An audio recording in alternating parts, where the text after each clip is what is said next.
The morning sun streamed through the tall glass windows of Apex Technologies' lobby, casting long shadows across the polished marble floor. It was just another Monday at one of the city's most prestigious tech companies, or so everyone thought. The usual buzz of activity filled the air, the gentle whir of automatic doors, the click-clack of dress shoes on marble, and the quiet murmur of professional conversations. Mrs. Thompson sat at her HR manager's desk, sipping her third cup of coffee while scrolling through her morning emails.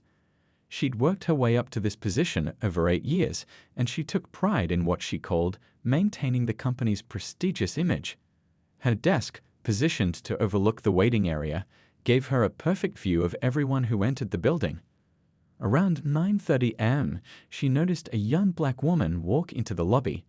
The visitor was wearing an impeccably tailored navy blue business suit and carried a sleek leather portfolio. Her hair was styled in a professional updo, and her whole demeanor spoke of confidence and preparation. But Mrs. Thompson didn't notice any of that. Instead, she immediately made assumptions based on what she saw on the surface.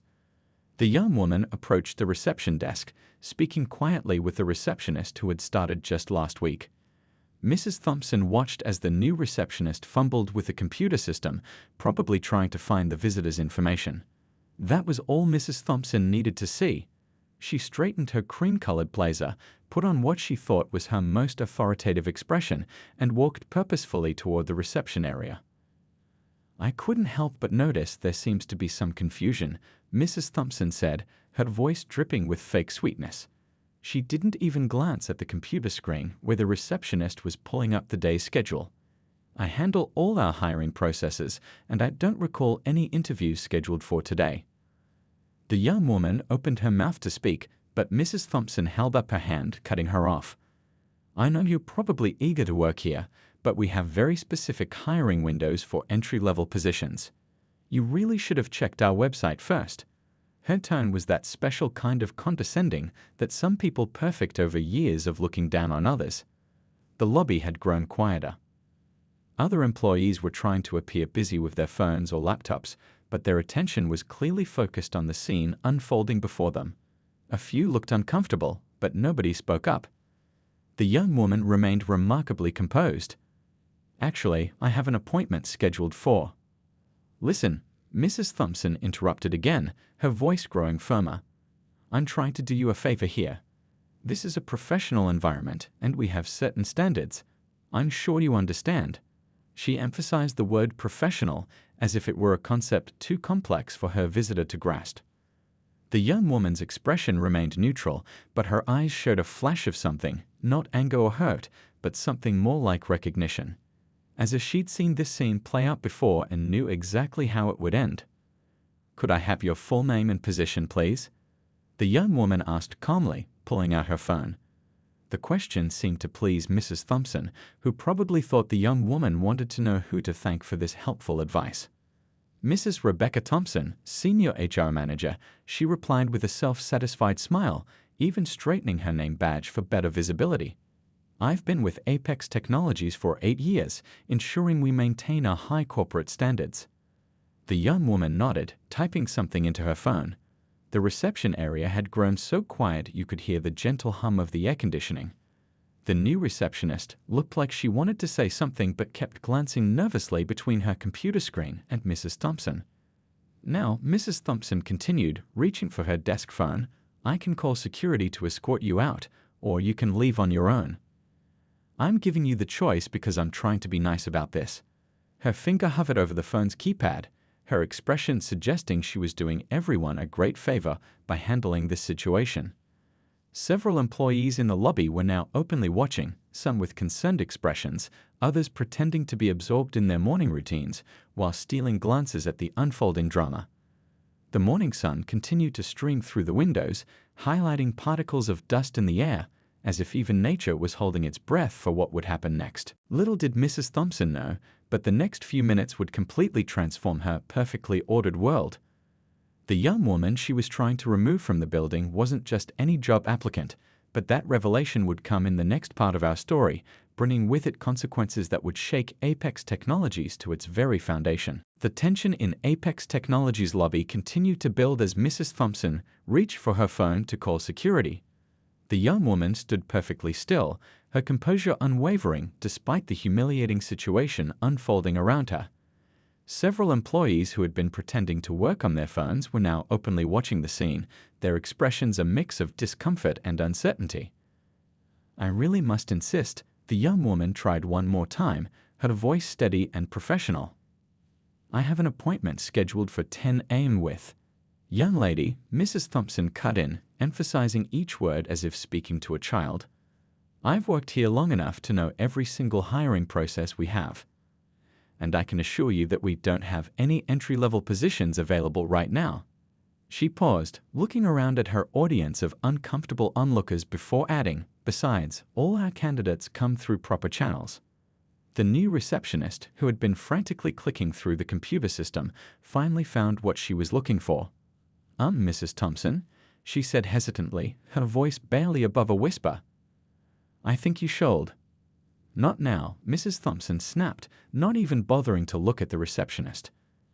"I'm handling this situation." The receptionist sank back into her chair, her face flushed with embarrassment.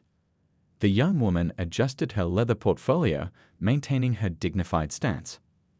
"I understand you're doing your job, Mrs. Thompson, but there seems to be a misunderstanding. If you just check the schedule..." "There's no misunderstanding here," Mrs. Thompson declared, her voice growing louder. "What's happening is that you walked into this building thinking you could just show up and get an interview. That's not how things work in the corporate world." She gestured vaguely at the young woman's appearance. "Despite your attempt to dress the part." A few gasps could be heard from the gathering crowd. One older gentleman in a suit actually took a step forward, looking like he might intervene, but Mrs. Thompson's stern glare made him think twice. The young woman took a deep breath, and for a moment, something flickered across her face, not anger or frustration, but what looked like determination. She reached into her portfolio and pulled out a business card, holding it out to Mrs. Thompson. Perhaps this might help clarify things. Mrs. Thompson didn't even glance at the card. "I don't need to see whatever that is. What I need is for you to leave before I'm forced to call security."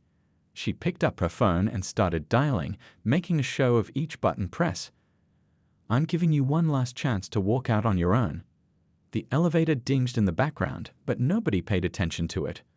All eyes were fixed on the standoff between Mrs. Thompson and the young woman. The morning sun had climbed higher now, casting shorter shadows across the lobby floor, but the tension in the air had only grown thicker. "Mrs. Thompson," the young woman said, her voice still remarkably calm, "I think you might want to reconsider your actions right now. I'm not here for an entry-level position. I'm here for the Executive Leadership Program interview and..." "The Executive Leadership Program." Mrs. Thompson actually laughed out loud, a sharp, dismissive sound that echoed through the lobby. "Now I know you're confused. That program is for top-tier candidates only. We're talking MBA graduates from prestigious universities, people with years of corporate experience." She looked around at her audience, as if expecting them to join in her amusement. Nobody laughed. Instead, several people were now staring at something, or someone, behind Mrs. Thompson. The color slowly drained from the receptionist's face as she looked past Mrs. Thompson toward the elevator area. The young woman's expression shifted slightly, the smallest hint of a smile playing at the corners of her mouth. "As I was saying, Mrs. Thompson, I'm here for the Executive Leadership Program interview. And I believe my father, who's standing right behind you, can vouch for my qualifications." Mrs. Thompson's finger froze over the last digit of the security extension. The lobby had gone completely silent, except for the sound of expensive leather shoes approaching on the marble floor. She turned around slowly, her self-assured expression morphing into one of confusion, then shock, as she came face to face with the last person she expected to see that morning. The entire lobby of Apex Technologies seemed to hold its breath as Mrs. Thompson slowly turned around. Standing before her was a tall, distinguished-looking man in an impeccably tailored charcoal suit. His presence commanded attention, but it was his warm smile toward the young woman that made Mrs. Thompson's stomach drop. "Good morning, everyone," he said, his deep voice carrying effortlessly across the now silent lobby. "I see you've all met my daughter." He walked past Mrs. Thompson as if she weren't even there, giving his daughter a warm embrace. Mrs. Thompson's mouth opened and closed several times, but no words came out. The phone in her hand, still mid-dial to security, slipped and clattered onto her desk. The sound echoed through the lobby like a gunshot. "Mr. Richards," she finally managed to squeak out. I didn't know you were coming down today." Her voice had lost all its previous authority, now barely above a whisper. "Clearly, there are quite a few things you didn't know," Mr. Richards replied, his tone measured but carrying an edge that made several onlookers wince. He turned to address the gathered crowd. "For those who haven't met me, I'm Anthony Richards, CEO of Richards Global Enterprises, the parent company of Apex Technologies." The young woman stepped forward, standing confidently beside her father. "And I'm Michelle Richards, here for my interview with the Executive Leadership Program." She smiled at the receptionist, who looked relieved to finally have her computer screen's information validated. Mrs. Thompson's face had gone from pale to ashen. "Mr. Richards, I can explain," she began, but he held up his hand, much like she had done to his daughter earlier. "Oh, I think we all witnessed quite enough explanation," he said calmly. "In fact, I believe everyone in this lobby got a very clear demonstration of exactly how you handle visitors to our company." He glanced around at the gathered employees, many of whom nodded uncomfortably. The older gentleman who had almost intervened earlier stepped forward. "Sir, I tried to." "No need to explain," Mr. Richards cut in kindly. "I saw everything from the moment I stepped out of the elevator. I wanted to see how the situation would play out." He turned back to Mrs. Thompson. "I must say it was quite educational." Mrs. Thompson clutched her desk for support, her knuckles white. "Sir, if I had known." "If you had known she was my daughter, you would have treated her differently?" Mr. Richards asked, his voice still calm but carrying a weight that made everyone in the lobby shift uncomfortably. "That's precisely the problem, isn't it?" The new receptionist, finding her courage, spoke up. "I tried to tell her that Miss Richards was scheduled for the executive interview, sir. It's right here in the system." Mr. Richards nodded appreciatively at the receptionist. "Thank you for doing your job properly." He turned back to Mrs. Thompson. "You see, the issue isn't just that you failed to check the schedule. It's that you made assumptions, acted on prejudices, created your own narrative without any attempt to verify the facts." Michelle stepped forward, her composure still intact. "Dad, we should probably head up. I don't want to be late for my interview." Of course, Mr. Richards agreed, but then paused. "Although, I think we've already seen quite an impressive demonstration of your ability to handle difficult situations professionally." He smiled proudly at his daughter before turning back to Mrs. Thompson. "You'll be hearing from HR later today. For now, I suggest you return to your desk and reflect on how your actions align with our company's values." As father and daughter walked toward the executive elevator, the crowd of employees parted like the Red Sea. Mr. Richards stopped briefly to shake hands with the older gentleman who had tried to intervene, making note of his name badge. Mrs. Thompson stood rooted to her spot, watching as her carefully constructed world crumbled around her. The same employees who had witnessed her power play earlier now avoided making eye contact as they dispersed, returning to their workstations with new stories to share in the break room. The morning sun continued to stream through the windows, but now it felt more like a spotlight, illuminating a pivotal moment of change in Apex Technologies' corporate culture. As the executive elevator doors closed behind Mr. Richards and Michelle, everyone knew that this Monday morning would mark the beginning of something new, a much-needed transformation that would ripple through every level of the company. The news of what happened in the lobby spread through Apex Technologies like wildfire. By lunchtime, every department from it to marketing had heard about Mrs. Thompson's disastrous encounter with the CEO's daughter. The company cafeteria buzzed with hushed conversations and meaningful glances as employees shared their versions of the morning's events. Mrs. Thompson sat alone in her office, staring at her computer screen without really seeing it. Her phone had been ringing non-stop with calls from colleagues and other department heads, but she let them all go to voicemail. The morning's events played on repeat in her mind, each replay making her sink lower in her chair. A gentle knock on her door made her jump. It was Mr. Parker, the older gentleman who had tried to intervene earlier. His kind face showed concern rather than judgment. "Got a minute?" he asked, stepping into her office. Mrs. Thompson nodded weakly, gesturing to the chair across from her desk. The same chair where she had sat countless job applicants, making snap judgments about their worth based on first impressions. "I've been with this company for 25 years, Mr. Parker began, settling into the chair. "Seen a lot of changes, good and bad. But what happened this morning, that's something we need to talk about." Meanwhile, up in the executive floor, Michelle Richards was finishing her interview with the leadership panel. Despite the morning's events, or perhaps because of them, she had delivered an impressive presentation on modern corporate culture and inclusive leadership. "Your handling of this morning's incident demonstrates exactly the kind of leadership qualities we're looking for," said Mrs. Chen, the head of the executive leadership program. "But I have to ask, why didn't you simply tell Mrs. Thompson who you were from the start?" Michelle straightened in her chair, her response measured and thoughtful. "Because the problem isn't about who I am or who my father is. It's about how people are treated when nobody knows who their father is." She paused, letting her words sink in. "Every person who walks through those doors deserves the same respect, regardless of their connections or appearance." Back in the HR department, things were moving quickly. The company's chief human resources officer had called an emergency meeting with the department heads. The conference room was packed as they discussed not just Mrs. Thompson's actions, but the larger implications for company culture.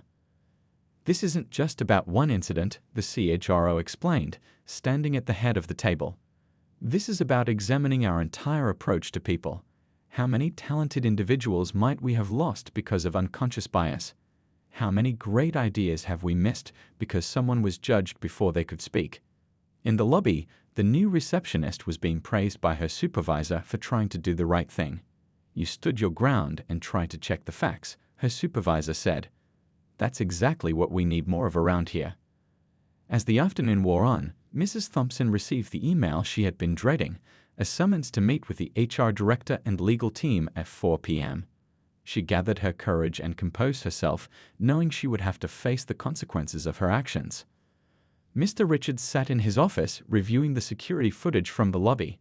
His daughter's poise and professionalism filled him with pride, but the incident also reinforced why he had pushed for her to enter the executive leadership program. The company needed fresh perspectives and leaders who understood the importance of treating everyone with dignity. He picked up his phone and called the head of corporate communications. "I want to make this a teaching moment," he said. "Not to shame anyone, but to help us all do better. Can you work with HR to develop a new training program?" Throughout the building, small groups of employees gathered to discuss what they had witnessed. Many shared their own experiences with prejudice, while others admitted to times they had stayed silent when they should have spoken up. The conversations were uncomfortable but necessary. "You know what struck me most?" one employee said to his colleagues. "It wasn't just what Mrs. Thompson did, it was how many of us stood there watching it happen. Maybe we're all part of the problem when we don't speak up." As the workday drew to a close, there was a sense throughout Apex Technologies that something fundamental had shifted. The morning's incident had cracked open conversations that had long been avoided, forcing everyone to examine their own biases and behaviors. Michelle packed up her presentation materials, satisfied with how the interview had gone, but more focused on the bigger picture. Her father's company had needed a wake-up call, and while she hadn't planned for it to happen this way, sometimes the most powerful lessons come from unexpected moments.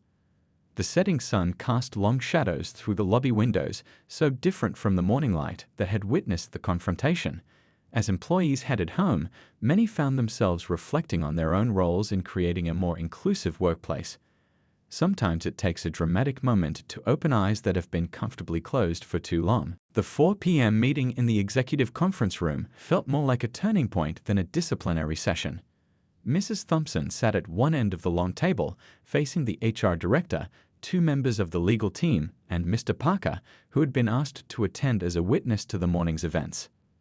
"Before we begin," the HR director said, her voice firm but not unkind, "I want to make it clear that this meeting isn't just about punishment. It's about understanding how we got here and ensuring it never happens again." Mrs. Thompson nodded slowly, her hands clasped tightly in her lap.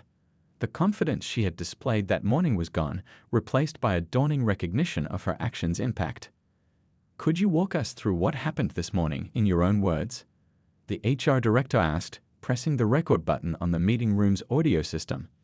Meanwhile, in another part of the building, Michelle was wrapping up an impromptu meeting with the Executive Leadership Program Committee. Her presentation had evolved into a broader discussion about corporate culture and unconscious bias. What happened this morning wasn't just about one person's prejudice, Michelle explained, standing at the whiteboard where she had been sketching out ideas. It's about the systems that make people feel comfortable expressing those prejudices in professional settings. The committee members exchanged thoughtful glances. Mrs. Chen, who had been taking detailed notes, spoke up. Would you be willing to help us develop a new training module based on your experiences? Not just about what went wrong, but about how to do better. Back in the disciplinary meeting, Mrs. Thompson was facing the hardest conversation of her career. I've worked here for 8 years, she said, her voice barely steady. I always thought I was doing what was best for the company, maintaining standards. And what standards would those be, exactly? One of the legal team members asked, his pen poised over his notepad. The question hung in the air, forcing Mrs. Thompson to confront the uncomfortable truth behind her actions. The afternoon sun streaming through the conference room windows seemed to spotlight her moment of realization. I made assumptions, she finally admitted, her voice cracking. I didn't even check the schedule. I just saw. She couldn't finish the sentence, but everyone in the room understood. In the company cafeteria, the new receptionist was sharing her perspective with a group of curious coworkers. The crazy thing is, it was right there in the system. Executive Leadership Program interview scheduled weeks ago. All anyone had to do was look. Word had spread beyond Apex Technologies.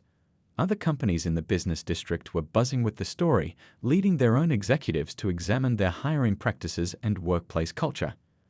Mr. Richards sat in his office, reviewing the draft of a company-wide email about the incident and the changes it would spark. His daughter's words from earlier echoed in his mind. Every person who walks through those doors deserves the same respect. The HR director slid a document across the conference table to Mrs. Thompson. Given the severity of your actions and their clear violation of company policies, we have no choice but to terminate your employment, effective immediately. Mrs. Thompson stared at the separation agreement, tears finally breaking through her composed facade. I understand, she whispered. I just wish. I wish I could take it all back. Unfortunately, we can't change what happened, Mr. Parker said gently. But we can learn from it. That's why the company is using this as a catalyst for change.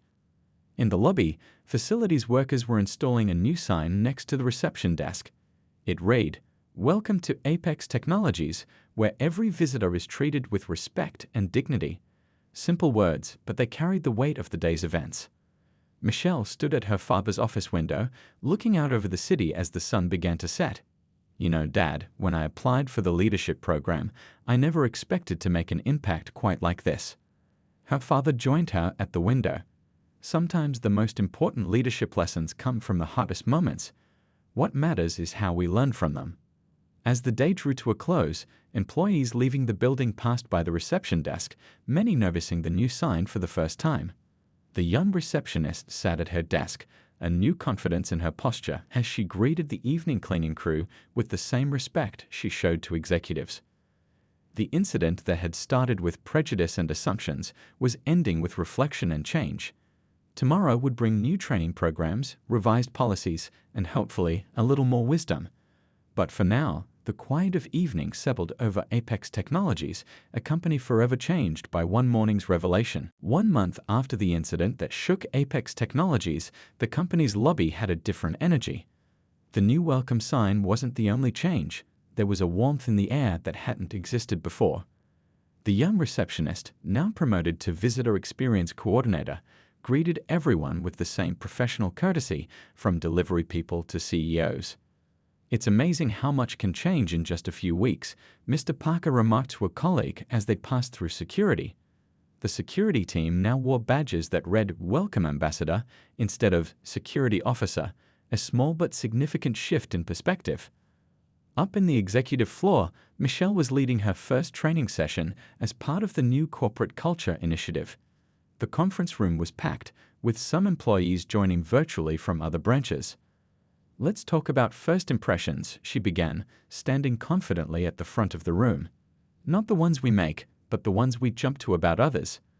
The irony wasn't lost on anyone. The woman who had been prejudged was now teaching others how to avoid the same mistake. An employee raised her hand. "I was there that morning," she said quietly. "I watched everything happen and said nothing. That's been bothering me ever since." Michelle nodded understandingly.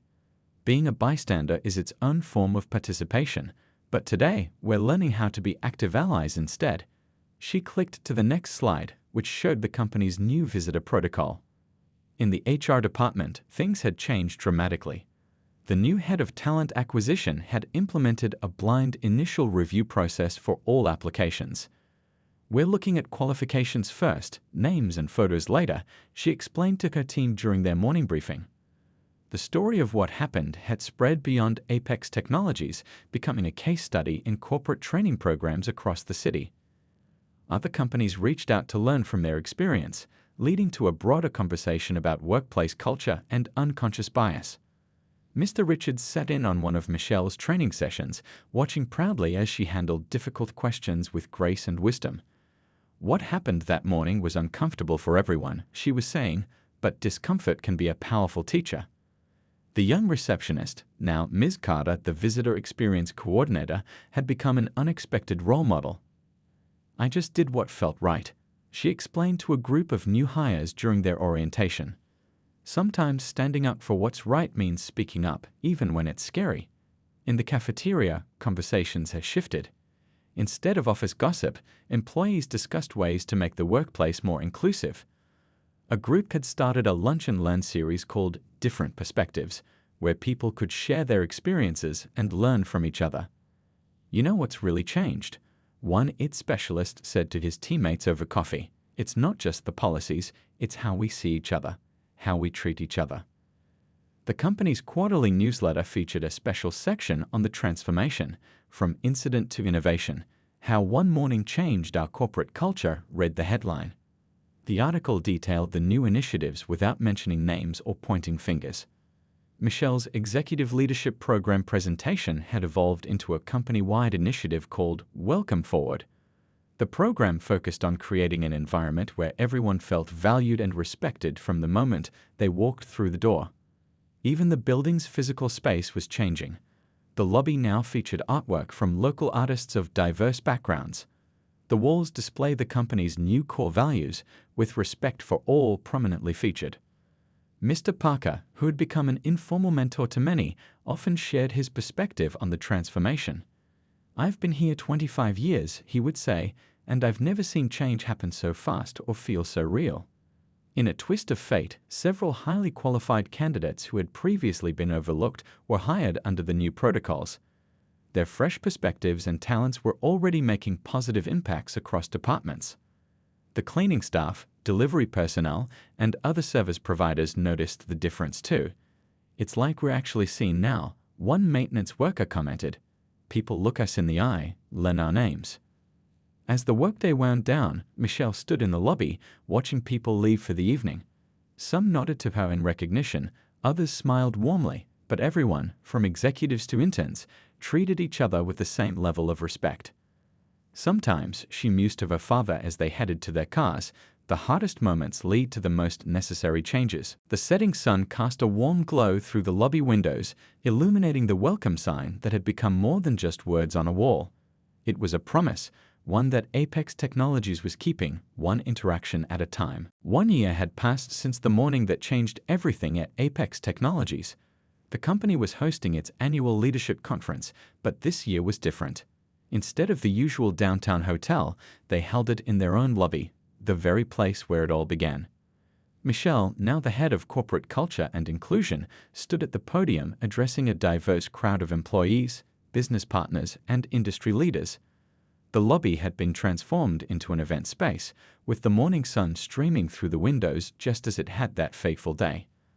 "When I walked through these doors a year ago," she began, her voice carrying clearly through the space, "I didn't know I would be part of a transformation. None of us did. But sometimes the most powerful changes come from the most uncomfortable moments." In the audience, Ms. Carter, the former receptionist who had tried to speak up that day, sat proudly in her new role as Director of Visitor Experience. Her department had become a model for other companies looking to reshape their first impression protocols. Our story could have ended with one person losing their job, Michelle continued. Instead, it became about thousands of people finding their voice. She clicked to the next slide, showing the impressive statistics from the past year. Employee satisfaction had risen by 40%. The company had hired talent from more diverse backgrounds than ever before, leading to innovative solutions and record-breaking quarters. The Welcome Forward program had been adopted by over 50 other companies nationwide. Mr. Parker, now retiring after 26 years with the company, stood up to share his perspective. "I've seen a lot of corporate initiatives come and go," he said, his voice warm with emotion. "But this wasn't just another program. This was about becoming who we should have been all along." The audience nodded in agreement. Many remembered that morning, but even more had been impacted by the changes that followed. A junior employee raised her hand during the Q&A session. "I was hired under the new blind review process," she shared. "In my previous job interviews, I never got past the lobby. Here, I was judged by my ideas first. Now I'm leading my own team." In a quiet corner of the lobby, a small plaque had been installed. It didn't name names or point fingers. Instead, it read, "Change begins at the door. Every person who enters here carries possibilities. Welcome them all." Mr. Richards took the stage next, his presence still commanding but somehow warmer than before. "A year ago, my daughter taught me, an invaluable lesson. Leadership isn't about titles or offices. It's about recognizing the dignity in every person who walks through our doors." The company had created a scholarship program for underprivileged students interested in business leadership. The first class of scholars was graduating this year, already making waves in their internships with fresh perspectives and innovative ideas. Even the physical space had evolved. The lobby's art installation now featured a wall of photographs, employees, delivery people, clients, cleaning staff, all mixed together without hierarchy. Faces of Apex, it was called, celebrating every person who contributed to the company's success. Michelle wrapped up her presentation with a surprise announcement. "Today, we're launching the Open Doors Initiative. We're offering our training programs and resources free to any company willing to commit to real change. Because this isn't just about Apex Technologies anymore. It's about changing how we see and treat each other everywhere." The audience erupted in applause. In the back of the room, a custodian wiped away tears. A year ago, he had been invisible to most employees. Now he was taking night classes in business, supported by the company's education program. As the conference concluded, attendees mingled in the lobby, sharing stories and experiences. The security team, now called Welcome Ambassadors, chatted easily with executives. Interns discussed ideas with department heads. The hierarchical walls that once divided them had crumbled. "You know what's remarkable?" Mr. Richards said to his daughter as they watched the scene. "It's not just what changed. It's how many people were ready for that change. They just needed a moment to wake them up." Michelle smiled, remembering that morning a year ago. "Sometimes the worst moments bring out the best in people," she replied. "We just have to be brave enough to learn from them." As the evening sun cast long shadows through the lobby windows, the last conference attendees departed. The cleaning crew arrived for their evening shift, greeted by name by the remaining employees. Tomorrow would bring new challenges, new opportunities for growth, but the foundation had been laid. The lobby of Apex Technologies, once the scene of discrimination, had become a symbol of transformation. It wasn't just a workplace anymore. It was a testament to how one moment of confrontation could spark a movement of change, one person, one interaction, one day at a time.